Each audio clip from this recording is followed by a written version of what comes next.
Greetings, greetings, and salutations, beautiful people in the beautiful world. It is me, he is I am him, Zach Latimer, Z-Lat, Coach Lat, and welcome back to another segment of Right and Exact. Shots out to a new nation and a shout out to you. You could be doing anything in the world right now, but you are here with me, and I do appreciate that. Today, what I want to talk about and what we are going to build on is a word that it seems so many use, have strong emotions and feelings behind, but when you ask around, very few know what that word really means. That word is love. You know, so many get married behind that word, so many have children behind that word. And then when you ask them, you say, hold up, man, if I really knew what that word meant, I probably never would have had children and I probably never would have gotten married, right? And even when you look in the sense of marriage, you look at the divorce rate, and if you say, hold on, man, if so many people are getting married in the name of love, I don't want no parts of it, right? Don't want to do anything with the word love. So I think for us to take a look at this word, we first have to take a look at Pavlov's theory. And in Pavlov's theory, he wanted to get a dog to salivate over the sound of a click.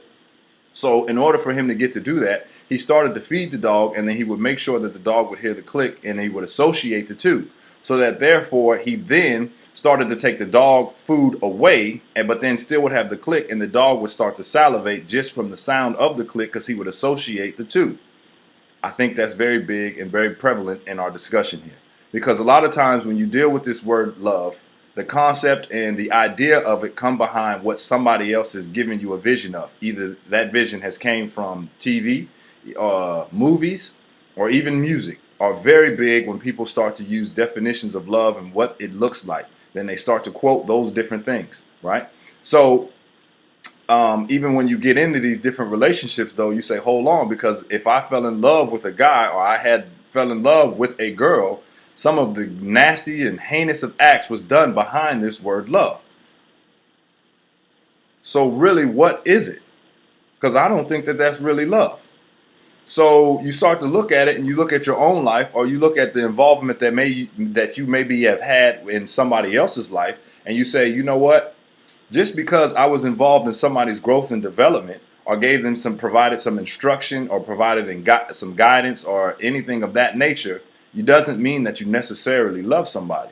But when you add that word into the mix, when you add that word or tag a relationship with that word, you now lock it into a destination, and you say this is what it has to be, and it comes from your associations with the word that usually come from the movies or the TV. But then now you miss the whole journey of what a relationship can evolve into because you now have locked it into a destination. Even when people start to use religious definitions, I find that to be interesting because even in the sense every religion was spread behind the behest of a sword in the name of love. But then when you start to have that conversation and you bring it up, seems like the vision starts to get cloudy, the mind starts to get a little foggy, and you miss all of that piece, and you only take the piece that you feel that you need. That's when love starts to become a dangerous thing. To help me elucidate this point, I'm going to use this movie called Focus. And in this movie called Focus, starring Will Smith, he plays a character called Nicky. And he meets this other character called Jess. Jess wanted to become a great thief, right? So the beginning lesson was, he said, if you can get somebody's focus, if you can get somebody's attention and you get them looking over here, you can take whatever you want to from them over here, okay? And as the movie starts to progress, all right, they end up running into a guy in a press box, an Asian guy, who they take advantage of. They take him for his money, and they take him for all he got in this press box. And the whole time, though, he was getting preyed on, and he didn't even know it. Because his attention, he was being subliminally programmed into looking at a certain number that they wanted him to look at. So the whole day while he was moving, before he even got to the game, he was looking at the number 5 and didn't even know it because it was on billboards. They put it on jerseys. They put it on everything that he would walk into that day. They made sure that he seen that number. Even in the music that he listened to on his iPod or whatever he had, they made sure that he heard that number.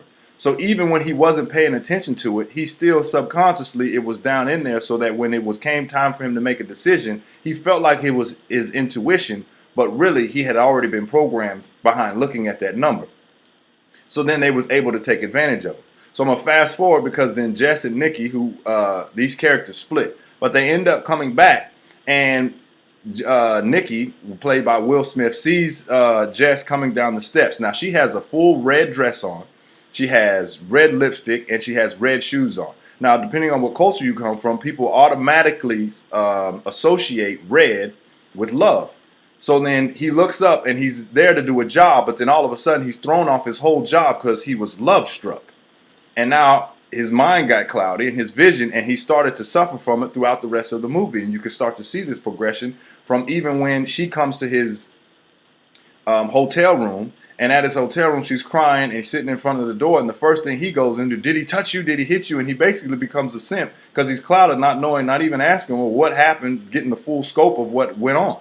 But he was clouded, his judgment was clouded. So then you towards the end of the movie, he's all sitting around with her, him, and his dad, and the guy that he had already conned, and they're all tied up.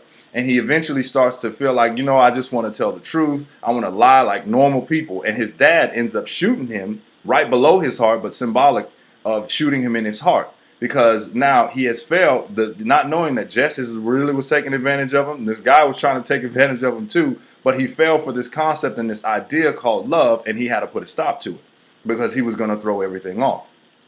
So then at the end, when he was talking to his dad, and he was like, look, man, and he called him Mellow. His nickname was Mellow because he was soft. And he was like, this game, when you start to use this word called love, it's a dangerous game. When you use this word called love, it doesn't bring you happiness. It's going to screw you up. And in essence, he ended up taking all of the money and taking everything from him, and he ended up walking to a hospital to get repaired in his heart. All right? So it's something interesting that if you really don't know what this word is and you start to apply it, I think the Spinner said it best, and it said it takes a fool to learn that love really doesn't love nobody, right? And if you start to apply these to your relationships and apply this to your everyday movement, and you're not really sure what that word really means, then that word is going to take you further than you want to go. It's going to cost you more than you want to pay, and it's going to keep you longer than you want to stay. So I suggest that you really find what that word really means. All right. I will that you got something out of this. I will that you have a wonderful day, and I will see you next time at Right and Exact. Comment, like, subscribe, and share. I'm out. Peace.